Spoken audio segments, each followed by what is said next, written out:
अमरावती जिल्हा परिषदेत महिला दिनानिमित्त आदर्श पर्यवेक्षिका, अंगणवाडी सेविका, मदतनीस यांचा सत्कार करण्यात आला।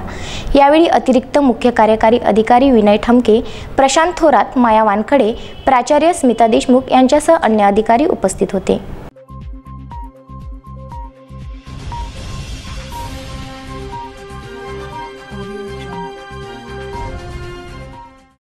अमरावती जिल्हा परिषदेमध्ये रविवारी 8 मार्चला जागतिक महिला दिनी आदर्श पर्यवेक्षिका, अंगणवाडी सेविका, मदतनीस यांचा सत्कार करण्यात आला, तर पोषण पंधरवाड्याचा शुभारंभ करण्यात आला।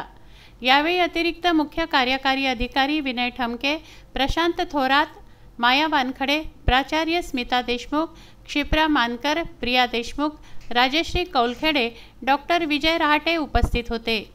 महिला दिनानिमित्त आयोजित कार्यक्रमात बोलताना प्राचार्य स्मिता देशमुख म्हणाल्या की कुपोषण हे फक्त आहाराचं नसतं, तर ते विचारांचं सुद्धा असतं। त्यामुळे विचार चांगले असले पाहिजे। वैचारिक कुपोषण दूर करण्यासाठी महिलांनी चिंतन करणं आवश्यक आहे, कारण महिला ही नात्यात गुंतून जाते। कोणाची आई, पत्नी, बहीण तर मुलगी म्हणून जगते, मग ती स्वतःसाठी जगतच नाही। त्यामुळे विचार करण्याची गरज आहे। मध्ये मला 2 गोष्टी इथं सांगाविषयी वाटतात। आत्ताच नुकतीच जी आपण कुपोषण होऊ नये म्हणून पोषण आहारासंदर्भात जी काही प्रतिज्ञा घेतली आहे, तर त्या प्रतिज्ञेसोबत जोडून एक शब्द आपण आपल्या डोक्यात ठेवावा असं मला एक विनंती करायची आहे। तो असा की आपण कुपोषण हे फक्त आहाराचंच नसतं, हे कुपोषण विचारांचं पण असतं। आणि म्हणजे ह्या धाग्याला धरून मी थोडं पुढं चालते, कारण आपल्या समाजाला आहारासोबत आहाराचा भाग तर आपण करताच आहात, अवेअर करतोय। आणि मला असं वाटतं महिला ही जागरूक आहे, जी जन्माला घालते, गर्भामध्ये बाळ वाढवते आहे, ती लहानाचं मोठं करते आहे, शी इज वेल नोन, सगळं तिला माहिती असतं की माझ्या लेकराला मला काय द्यायचं आहे।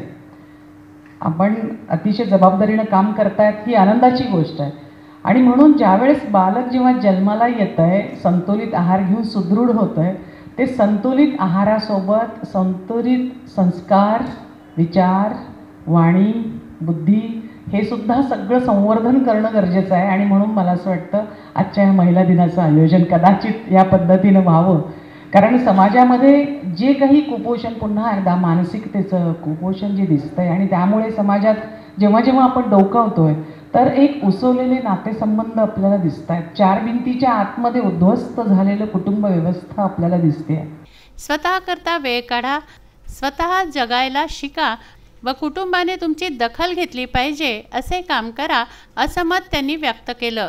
क्षिप्रा मानकर यांनी महिलांनी स्वतः बाहेर निघून अस्तित्व निर्माण करावं लागेल, तेव्हा समाज व कुटुंब दखल घेईल। नोकरी करत असताना कुटुंब व आपलं कर्तव्य पार पाडताना होणारी धावपळ व स्वतःवरचं दुर्लक्ष प्रत्येक दिवस कसा जातो हे विशद केलं।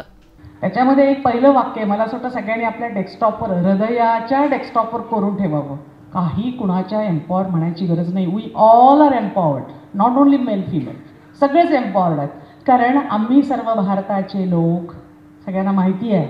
मला असं वाटतं प्रिएम्बल आपल्या इथं कुठेतरी मला असेलही, आपल्या ह्याच्यामध्ये नसेल तर ते ऑफिसेस तर असं मोठं बाहेर पण लावलं, ही पण मी विनंती करेल, कारण त्यानिमित्ताने सगळेजण बघतील, फक्तच महिला नाही, एक भारताचा नागरिक म्हणून आपण न्याय, बंधुता, समानता, समता, अभिव्यक्ती स्वातंत्र्य हे सगळी अर्पणपत्रिका आपण स्वतःप्रती अर्पण केलेली आहे। त्याच्यामुळे हे काही पण फार नवीन करतोय, कारण 8 मार्चच आहे असा भाग मला नाही वाटत। आपण सेलिब्रेट करतोय कोणता तरी दिवस असावा, इट्स ओके, त्याच्या मागे हिस्ट्री आहे, त्याच्याबद्दलही दुमत नाही आहे।